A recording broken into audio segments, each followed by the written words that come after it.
memaknai hijrah dengan makna yang kekinian atau makna kiasan. Orang-orang yang tidak mau mengubah kehidupannya kepada apa yang Allah perintahkan. Hijrah dari masalah pekerjaan, dari pekerjaan-pekerjaan yang syubhat atau haram kepada pekerjaan yang halal dan diridhai Allah dengan rezeki yang berkah.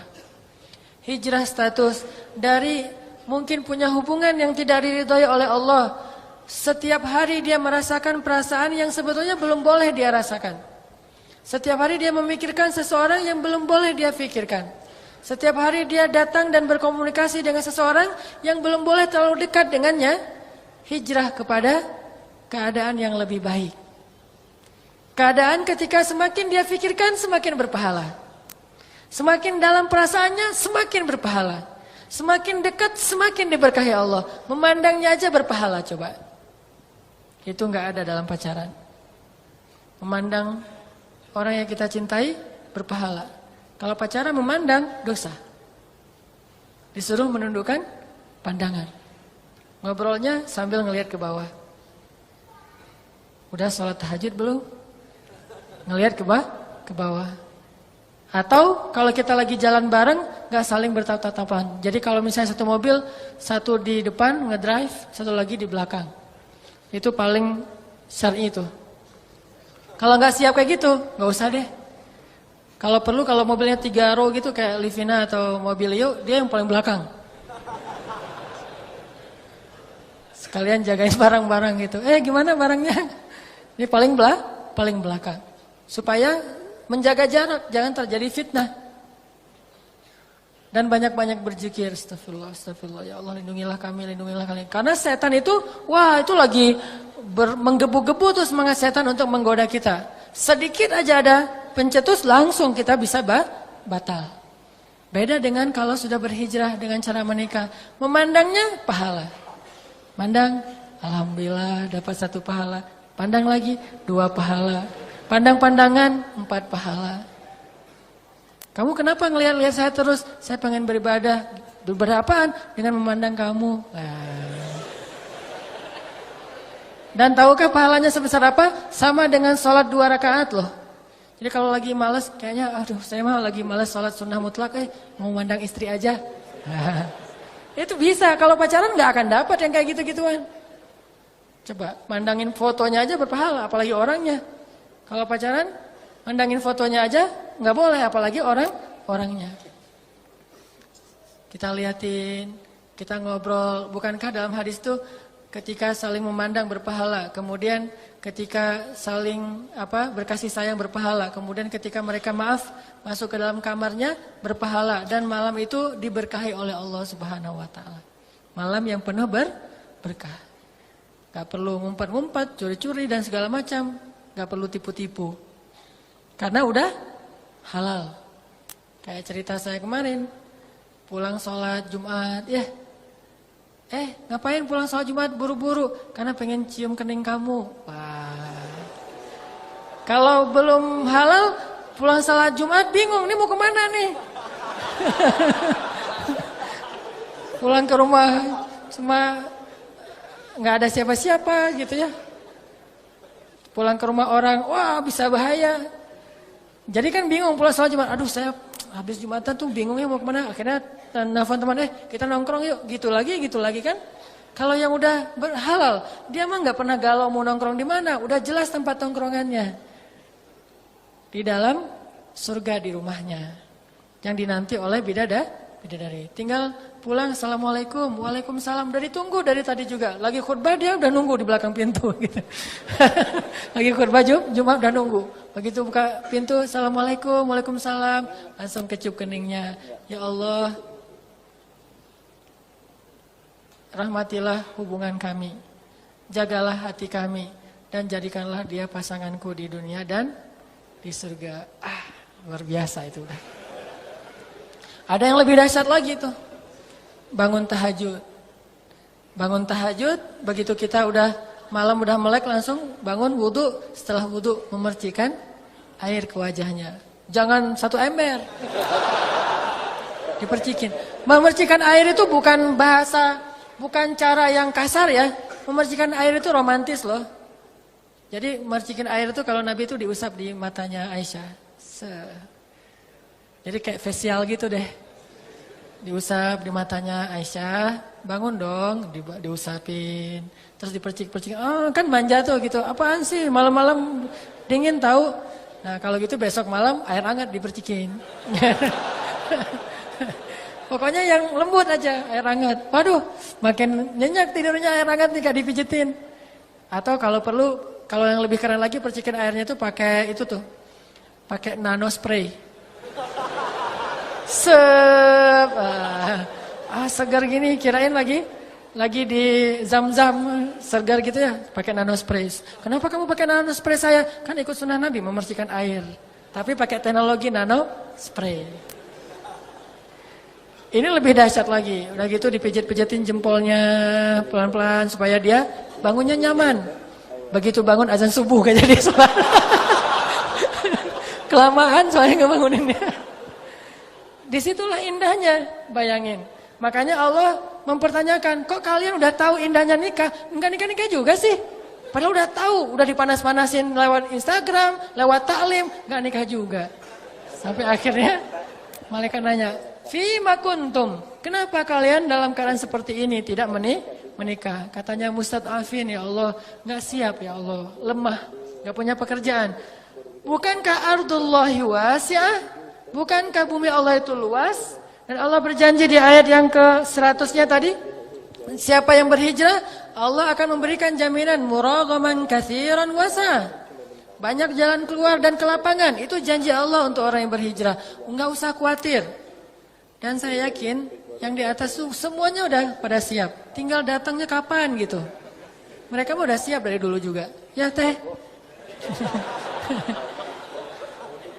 Dari dulu juga, kapan Ustaz kalau nggak ada yang datang? Kan nggak mungkin mereka datang duluan. Tembak aku dong, kan nggak mungkin. Itu mah nggak keren banget.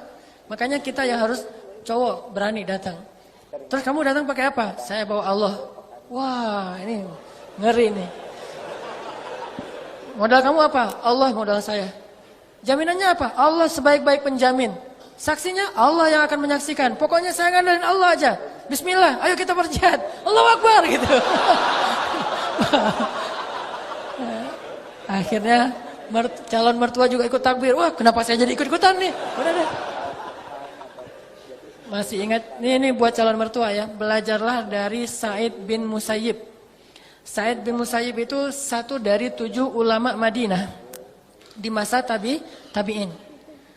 Beliau tuh senang banget dengan orang yang ahli masjid, terutama anak muda yang rajin ke masjid, ikut talim itu senang banget. Bahkan dihafal wajah-wajahnya. Sehingga ketika ada satu muridnya yang paling dekat dengan beliau nggak hadir dalam majelis ilmu, akhirnya Sa'id bin Musayyib sekali-kalinya datang ke rumah seorang murid dan mendahulukan itu daripada sholat berjamaah. Kan kita tahu Sa'id bin Musayyib ini 50 tahun nggak pernah ninggalin sholat berjamaah. Selama 50 tahun itu dapat takbiratul ihram bersama imam. 40 tahunnya sholat nggak pernah ngelihat punggung orang, artinya di shaf pertama. 30 tahunnya mendengar azan di dalam masjid. Nggak pernah azan dia masih di luar, nggak pernah tuh. 30 tahun azan di dalam masjid. Sekali-kalinya dia meninggalkan semua itu gara-gara datang ke rumah muridnya yang tidak hadir dalam majelis ilmu. Datang ke rumah muridnya. Assalamualaikum. Waalaikumsalam, kata muridnya di dalam rumah. Siapa? Orang Arab suka gitu. Man? Sa'id mengatakan Sa'id. Di masjid lagi azan. Ini bertamu. Sa'id, kata syekh ini. Kemudian muridnya bilang, saya tuh lagi ingat-ingat ada berapa banyak Sa'id di kota Madinah. Karena saya nggak kepikiran kalau itu Sa'id ibnu Musayyib. Saya ingat semuanya, Sa'id bin ini, Sa'id bin ini, Sa'id bin ini, ada 10 Sa'id. Semuanya saya ingat kecuali Sa'id bin Musayyib. Kenapa? Gak pernah menduga kalau itu Sa'id ibnu Musayyib. Soalnya Sa'id ibnu Musayyib itu gak mungkin pergi ke rumah seseorang ketika azan. Gak mungkin. Pasti dia akan mendahulukan salat jamaah. Baru beres itu ngurus yang lain. Tapi pas dibuka ternyata Sa'id ibnu Musayyib. Kaget, pasti ini ada berita besar banget nih. Lalu Sa'id ibnu Musayyib bilang, wahai anak muda, kenapa kamu tidak hadir dalam majelis ilmu? Saya kurang sehat ya Syekh. Kamu tidak punya pendamping? Tidak punya. Salamin saya. Ya. Apa ya Syekh? Kamu akan menikah dengan putri saya. Langsung tuh. Wah, ini mertua keren banget kalau kayak gini. Tunggu di sini, kata Syekh Sa'id. langsung pergi ke masjid, sholat dulu, selesai sholat, langsung balik bawa putrinya dan bawa 2 saksi. Ditodong coba, nikah todongan. Ini benar-benar bukan on progress ya, udah langsung nih. Bawa saksi, bawa putrinya, nggak tahu gimana cara ngebujuk putrinya juga ya. Orang dulu mah soleha, jadi nggak perlu lihat dulu. Boleh lihat Instagramnya dulu, nggak perlu gitu. Udah langsung aja. Datang, nama muridnya siapa gitu, ya Muhammad misalnya, udah dibukain pintu, masuk semuanya ke rumah, salamin, saya nikahkan putri saya dengan kamu, dengan mahar, hafalan Al-Quran yang kamu hafal dan seterusnya, saya terima deh, saya terima. Mungkin awal-awalnya dia masih kagok-kagok gitu, saksi-saksi bilang, sah nggak? Tidak sah. Kenapa? Soalnya nggak bersambung kan gitu ya, suka gitu ya. Makanya pas nikah saya mah juga karena takut nggak sah. Udah modalnya kurang, nggak sah pula kan. Ya udah saya pakai teks aja deh. Ustadz menikahnya pakai teks loh. Jadi pas saya terima nikahnya, entar nih di scroll dulu. Jadi saya Musayyib langsung mengakadkan putrinya, kemudian diterima hari itu juga dia nikahkan putrinya dengan muridnya. Gampang urusannya. Gak bertele-tele ya, bikin kartu undangan dulu, ikhtilaf dulu warna kartu undangan. Yang cewek pengennya girly warna pink, yang cowok pengen street warnanya hitam abu-abu. Terus yang mertua pengen misalnya di gedung ini, yang kita pengennya di gedung itu. Lama sekali prosesnya. Untuk berhijrah sajalah lama. Allah mengatakan muraghaman katsira, banyak kemudahan. Wasa'ah, banyak kelapangan. Allah itu melapangkan kita untuk berhijrah. Tinggal hijrah aja. Ganti aja status.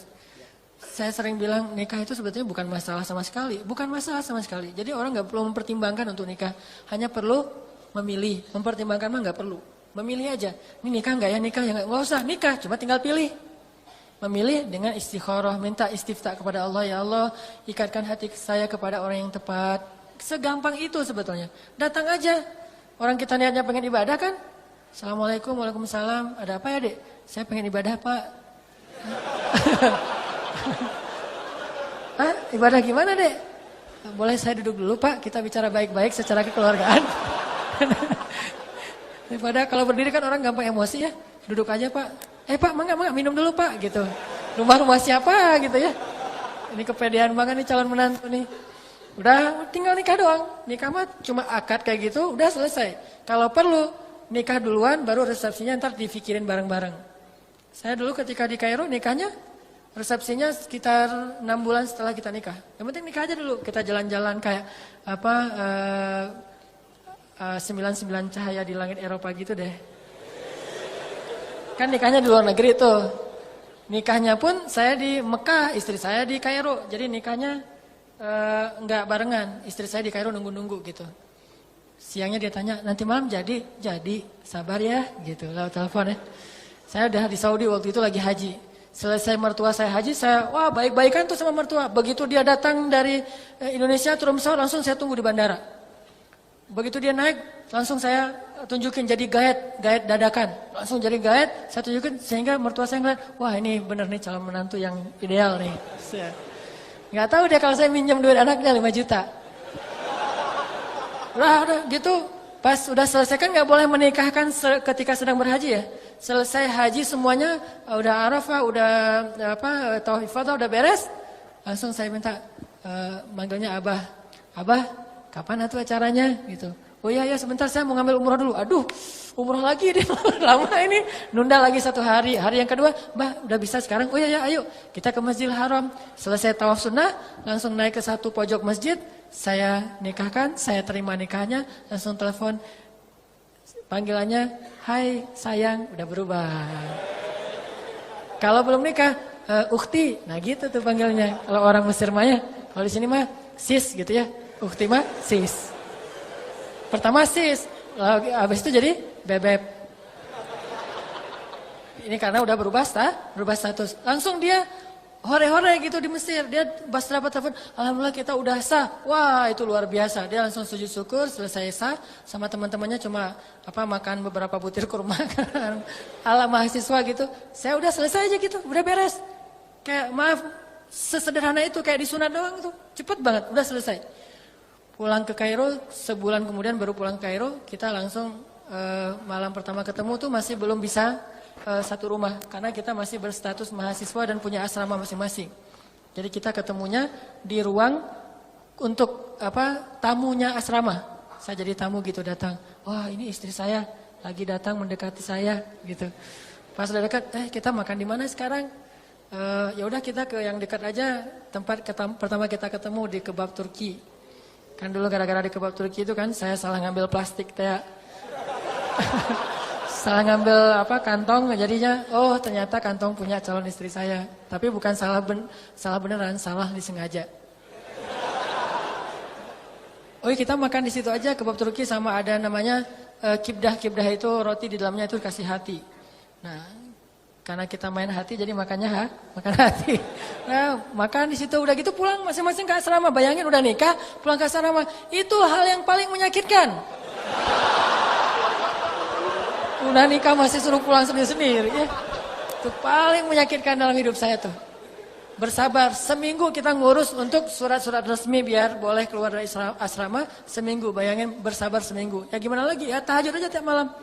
Karena ini udah lebih berat daripada jomblo. Jomblo udah jelas, udah puguh gitu ya. Kalau ini nggak jelas gini nih statusnya nih. Kita udah halal loh, iya sih. Terus gimana dong? Ya gitu deh. Akhirnya nggak. Setelah seminggu akhirnya kita nyari kontrakan, nemu kontrakan yang alhamdulillah Allah mudahin banget. Kontrakan yang biasanya harganya sekitar 1.000 pound itu 3 juta, kita dapat 400 pound, 1 jutaan lah. Untuk 1 tahun. Itu murah banget dan ada 3 kamar. Sementara kita cuma berdua. Udah aja pas masuk kontrakan kita dimudahin banget sama Allah, udah jalan-jalan keliling-keliling Kairo, ke Hurghada, ke Alexandria, ke Benteng Salahuddin, ke benteng ceritanya. Terus ke piramid, wah keliling-keliling aja sampai ada adegan kejar-kejaran tram gitu kayak MRT kalau di Singapura. Jadi karena memang kita baru awal nikah, belum terlalu kenal karakternya. Saya orang Aceh lagi waktu itu masih Aceh banget lah ya, masih ngomongnya mah belak-belakan, jelep gitu. Dia orang Jawa yang ada tata keramanya. Pas saya ngomong menurut saya nggak kasar, menurut dia kasar. Kok ngomongnya gitu sih? Apaan? Emang ada apa gitu? Saya nggak ngerasa kalau saya salah. Emang masalahnya apa? Dosa saya apa? Kayak gitu-gitu. Sosok sinetron gitu deh. Dosa saya apa? Kamu nggak tahu dosa kamu? Udah kamu gitu panjang akhirnya. Udah aja, padahal waktu itu mau ke kebun binatang. Akhirnya dia naik kereta, kebetulan keretanya itu bukan MRT yang cepat kayak di Singapura. Dia kereta dalam kota yang lambat banget gitu. Jadi kita jalan juga sama dengan dia. Cuman kan malah saking lambatnya tuh. Mungkin kalau di film-film di Jerman juga ada kereta kayak gitu yang di tengah kota lambat. Nah naik itu udah di gerbong paling depan. Saya kan di belakang, tadi masih ngambek-ngambek gitu. Akhirnya aduh ketinggalan sendiri, kejar juga. Kejar tapi gerbong belakang. Jadi kita di jendela gini-ginian, liatin. Dia turun nggak ya, dia turun nggak ya. Kalau dia turun, saya turun. Kalau dia nggak turun, saya tungguin. Begitu dia turun, saya langsung turun. Akhirnya kita pergi ke kayak di sini mah Jonas foto pernikahan. Itu baru foto pernikahan. Dalam keadaan lagi kayak gitu. Jadi foto kita tuh lucu banget. Foto nikah tuh. Orang lagi bahagia tapi wajahnya bete gara-gara tadi ada yang keliru. Terus kita jalan lagi lihat Sungai Nil, kemudian makan jagung bakar di pesisir Sungai Nil. Wah, 99 cahaya langit Eropa. Saya nonton itu, saya mah udah ngalamin. Sesederhana itu. Tapi alhamdulillah Allah kasih rezeki karena saya di Saudi juga selain haji juga jadi pekerja. Karena semangat nikah teh kerjanya apa? Jadi kuli travel. Ngangkut koper jamaah haji, saya angkutin. Dulu saya nggak gini, lumayan dulu tuh mah. Karena sering ngangkut koper, ngangkut koper yang beratnya itu paling sedikit 25 kilo kan. Ngangkut ke lantai 5, nggak boleh pakai lift karena lift buat jamaah. Jadi kita pakai tangga naik, ngangkutin, turun lagi. Kalau lagi ada jamaah yang membludak, kita ngambil tempat tidur yang dari besi itu. Dan itu dibawa sendiri, bayangin tempat tidur besi itu bawa sendiri, pelan-pelan naik tangga, jam 2 malam, datangnya Mak Haji, ayo bangun, ngangkat tempat tidur, ngangkat, demi mengubah status hijrah.